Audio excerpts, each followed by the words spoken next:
There was another security breach for Canadian banking consumers. Hot on the heels of the Desjardins security breach comes news that around 6 million Canadians are part of the Capital One breach. Toronto journalist Brian Lilley has more. Now, Brian, what does this mean for millions of Canadians? Well, for millions of Canadians, they have to start wondering what exactly is not in their wallet anymore. They have to wonder, okay, did I apply for a card? Did I get a card? Was I approved for a card? Oh, if the answer to any of those is yes, you have to start wondering, okay, what part or what's the totality of my data that has now been hacked? And this is a massive data breach. As you said, 6 million Canadians, but many more Americans that are involved in this. And what is puzzling, very puzzling to me, Hal, you mentioned off the top the Desjardins. That's the major credit union that's out of Quebec, but they're starting to grow across the country, into Ontario, into New Brunswick, into different parts of the country. When Desjardins had a major security breach, there were calls for parliamentary committees to meet, emergency meetings. All the parties wanted to be seen on top of this. You know what I'm not getting in my inbox right now, Hal? Calls from any of the parties to say, oh, we need to have a major parliamentary committee meeting on this Capital One breach. And yet there are millions more Canadians that are affected by this than by the Desjardins breach. I think it comes down to Quebec politics versus politics in the rest of Canada.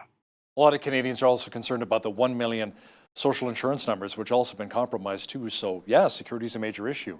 Two former diplomats have come forward to say they were pressured to toe the government line on China, Brian. The Tories and NDP tried to investigate the issue recently, but were shut down? They were shut down at committee. I mean, it's reminiscent of the SNC-Lavalin affair, where the Liberals are willing to hear people out until a certain point, and then they just shut down any attempt to call witnesses, to hear from people that may have been involved, and just say, no, we've heard enough. We know enough. The Prime Minister has said there was no attempt to direct pressure on these people. We're fine. The PM says it's good. Meanwhile, you've got two career diplomats, David Mulroney, no relation to Brian. I've always got to point that out.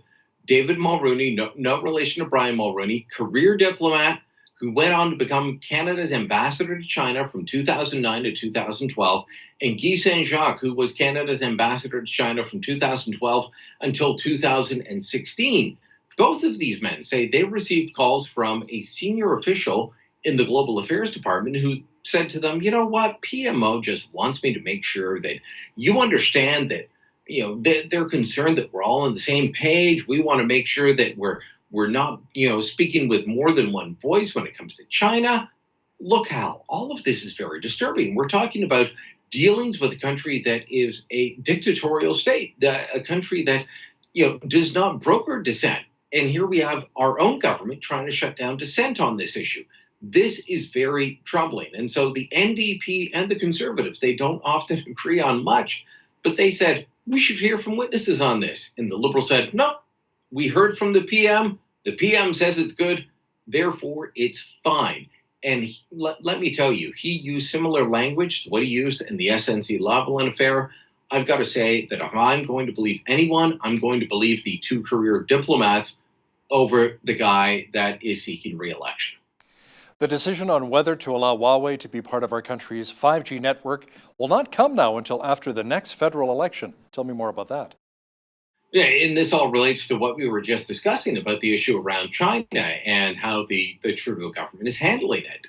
Look, we detained Huawei chief financial officer Meng Wanzhou back in December on an extradition request from the United States. And the Americans said, we think that she has broken our laws in several different ways. If she comes through your territory, we'd like you to detain her so that we can seek extradition and put her on trial.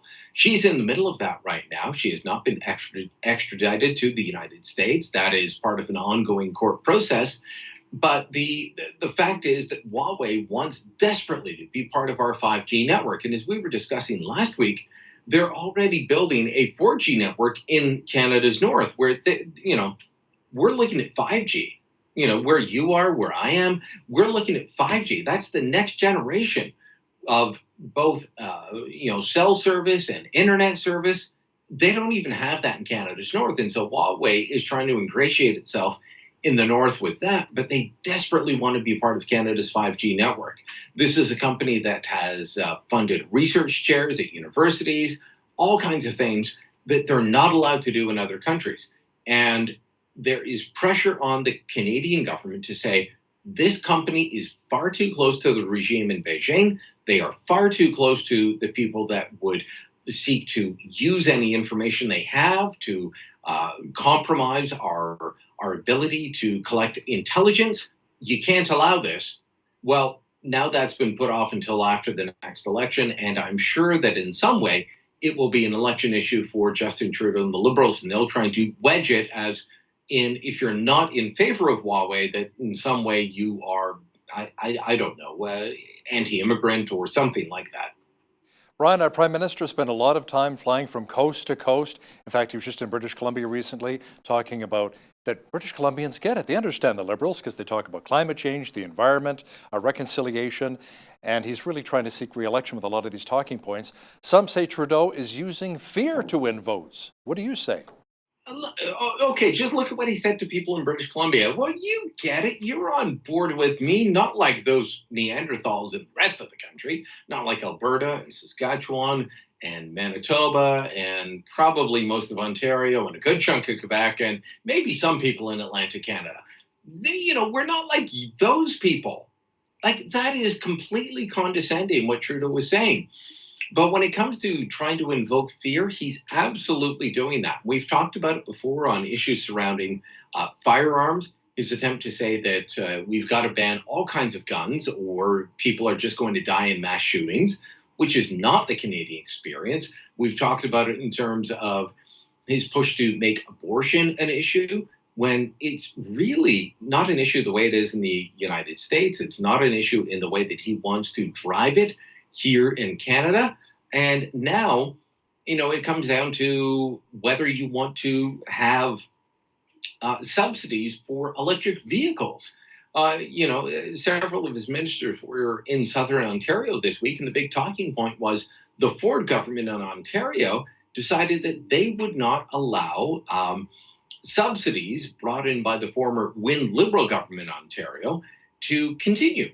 They said, you know what, we don't think that normal everyday citizens need to be funding subsidies for wealthy people to buy high-end electric cars.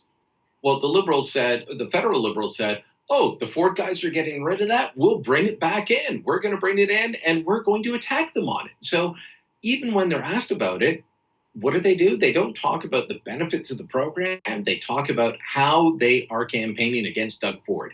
It's bizarre, Hal. Look, when Chrétien campaigned for his re-election in 1997, he campaigned on his record.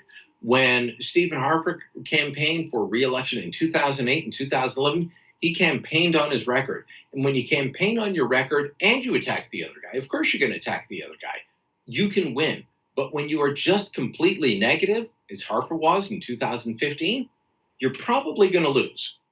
Let's talk about the last fundraising quarter and compare some of the numbers here, Brian. Which federal party is leading the way so far?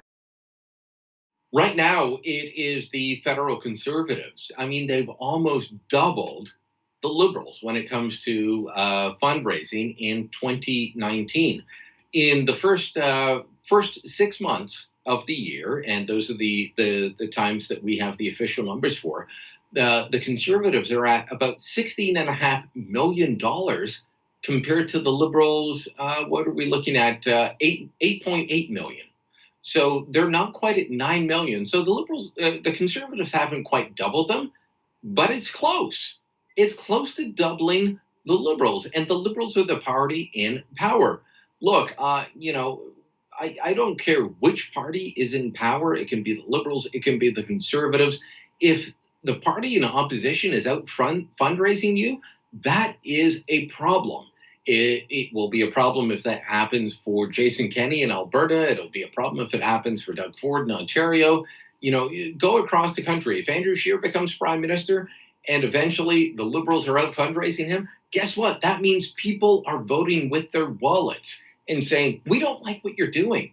Well, that's what they're doing with Justin Trudeau right now. They're voting with their wallets and saying, we're not fully on board with you. Now, is it a complete revolution against him? No, he's still raising about $8.8 million so far this year, about $15.9 million last year.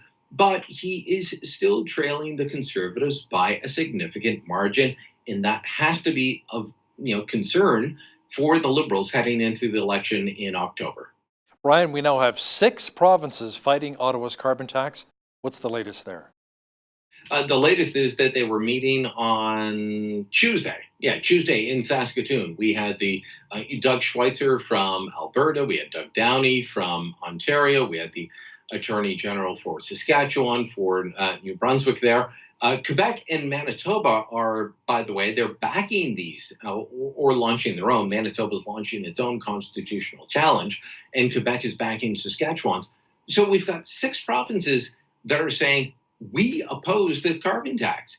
And they were holding meetings in Saskatoon and saying, how do we, try and plot strategy around our appeals to the Supreme Court? Saskatchewan lost 3-2. Ontario lost 4-1. It was actually kind of a 3+1 to 1. It was 3 against, 1 concurred in part, and 1 was on the dissension. But it's been a split decision in the 2 cases so far. So they've got a shot when it comes to the Supreme Court. I'm not going to say it's a slam dunk for them to win, but they have a shot. So they were off in Saskatoon plotting strategy. But you've got 6 out of 10 provinces now opposing this carbon tax. And you have to say, at what point does the federal government say, well, wait a minute, maybe we've got a problem with how we designed this? I don't think Justin Trudeau is going to admit to that months before an election, but maybe if he wins the election, he will reconsider how he's going to about implementing this, because if he loses the election, Andrew Scheer gets rid of the carbon tax. If he wins the election, he's facing 6 provinces fighting him in court. And many of us here in Alberta like the fact that Environment Minister Catherine McKenna stated that they're not going to implement the federal carbon tax here in Alberta until January. But let's see if the Liberals will be re-elected. That's a big talking point here. Absolutely. Now, Brian, in the lead up to the federal election in October, the feds have spent a lot of money, tax dollars, on our ads, promoting themselves, their causes with the Liberal Party. Is there not a spending limit? There was a huge upswing when it came to there absolutely are spending limits, and after the end of June, there are strict spending limits when it comes to government advertising, and I kind of like that, because the government should be telling you how great they are. I think of the old hymn, "How great thou." We shouldn't be having that from the government in the lead up to an election. They shouldn't be singing from their own hymnal when it comes time for re-election. But that's kind of what governments of different stripes have done over the years. And so the current rules say after the 30th of June, you can't be doing that anymore.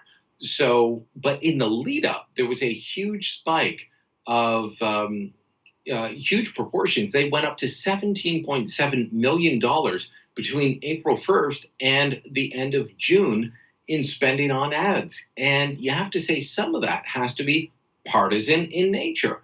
Even if the ads are, fairly innocuous, you have to wonder if they're always telling you how great the government is, and the government of the day is insert party here, well, then you're going to feel good things about that party. So, maybe we need to look at stronger rules around that. If we're going to have rules, let's have real rules. Let's have stronger rules. But $17.7 million in 3 months aimed at television, Facebook, radio, all of that, it does seem a bit much.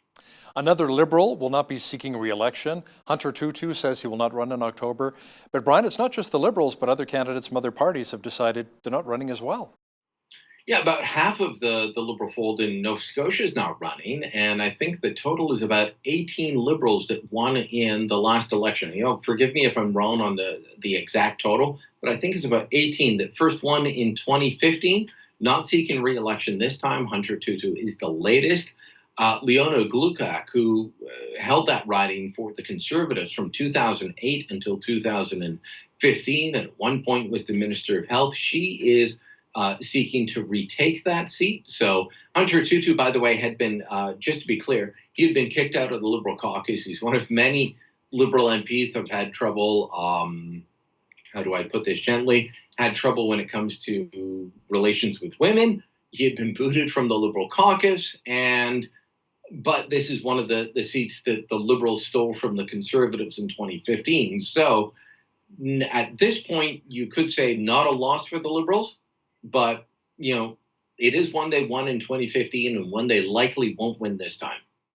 And we're looking forward to going live, broadcasting live from 7 till 9 or even 7 till 10 on election night, and you're going to be a big part of that.